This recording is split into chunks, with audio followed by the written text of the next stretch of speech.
Hello மக்களே, நம்ம இன்றைக்கி மட்டன் ஹைதராபாதி பிரியாணி எப்படி பண்ணுறதுன்னு தான் பார்க்க போகிறோம்.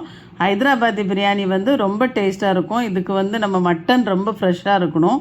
அந்த மாதிரி மட்டன் வாங்கிக்கோங்க. ஒரு 1/2 கிலோ மட்டனுக்குள்ள அளவு நான் சொல்கிறேன். 1/2 kilo mutton, 1/2 kilo rice use பண்ணிக்கோங்க. இல்லை ரைஸ் கம்மியாக யூஸ் பண்ணாலும் நல்லா தான் இருக்கும். இதுக்கு ஒரு 100 கிராம் இஞ்சி, 100 கிராம் பூண்டு, ஒரு 250 கிராம் வெங்காயம், பச்சை மிளகா, புதினா, கொத்தமல்லி இதை எடுத்துக்கோங்க. மட்டனை தயிர் 100 கிராம் போட்டு நல்லா ஊற வச்சுருங்க. அது நல்லா ஊறட்டும். 1 மணி நேரம் 2 மணி நேரம் நல்லாவே ஊறட்டும். தயிரும் உப்பும் போட்டு அதை தனியாக வச்சுருங்க. அப்புறம் நம்ம வெங்காயத்தை வெட்டி ஃப்ரை பண்ணி எடுத்துக்கலாம். இதுக்கு ஃப்ரை பண்ண வெங்காயம் தான் போடணும் நம்ம. அதனால் வெங்காயத்தை நல்லா ஃப்ரை பண்ணி நல்லா பொன்னிறமாக ஃப்ரை பண்ணணும். பண்ணி அதை நம்ம அந்த மசாலாவில் சேர்க்கணும். அதனால் அதை ஃப்ரை பண்ணி எடுத்துக்கோங்க. அப்புறம் பூண்டு, பச்சை மிளகா, இஞ்சி இதை தனியாக அரைச்சி இந்த பேஸ்ட்டையும் நம்ம மட்டன் கூட சேர்க்கணும்.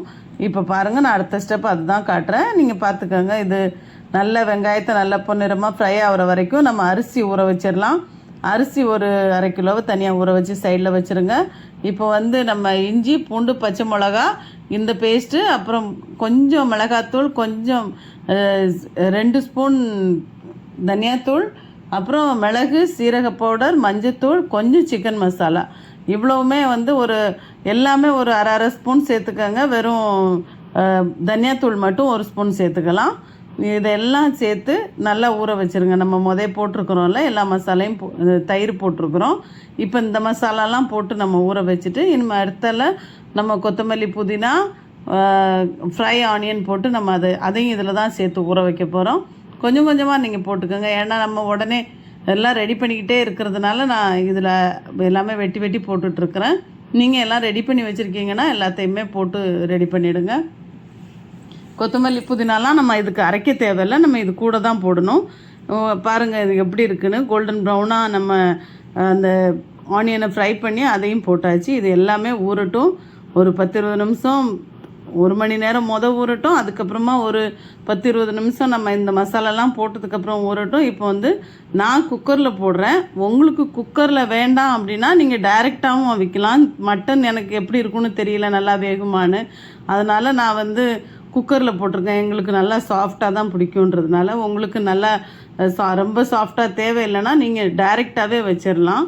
வச்சு நம்ம அதை குக்கரில் நான் அதை வேக விட்டேன் ஒரு 5-6 விசில் விடுறதுக்கு.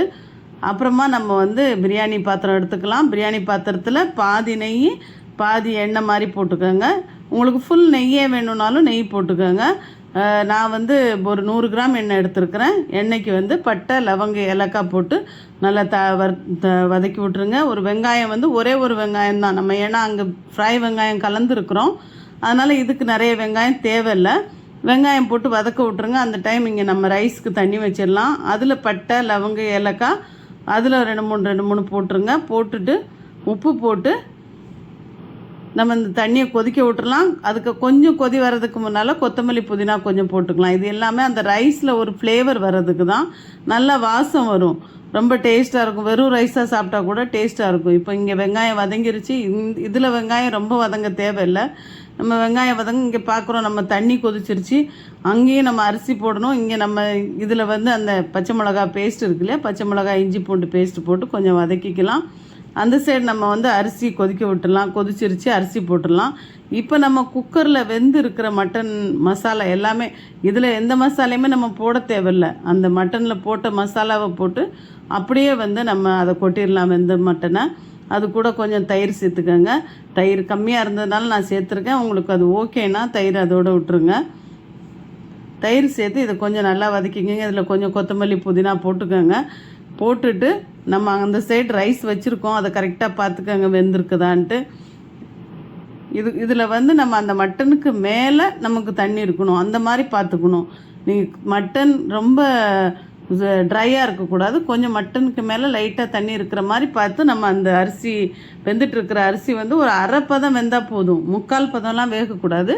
அரைப்பதம் வெந்த உடனே நம்ம அந்த ரைஸ் எடுத்து இது மேலே போட்டுடணும். இது மேலே போட்டு பூரா தம் போட்டுடணும்.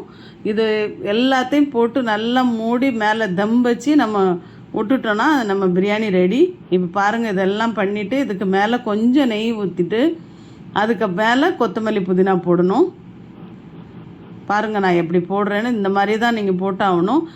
கீழே தான் மசாலா இருக்கும், மேலே வந்து ரைஸ் இருக்கும். இப்படி தான் நம்ம வந்து பிரியாணி பண்ணுறது. இப்போ பாருங்கள், அந்த ஃப்ரை ஆனியனும் கொத்தமல்லி புதினாவும் நம்ம போட்டுட்டு மூடி நம்ம தம் போட்டு எடுத்தோன்னா சூப்பரான ஹைதராபாத்தி பிரியாணி ரெடி. ரொம்ப நல்லாயிருக்கும். கண்டிப்பாக செஞ்சு பார்த்துட்டு எனக்கு கமெண்ட் பண்ணுங்கள். பார்த்ததுக்கு ரொம்ப நன்றி. Thank you so much.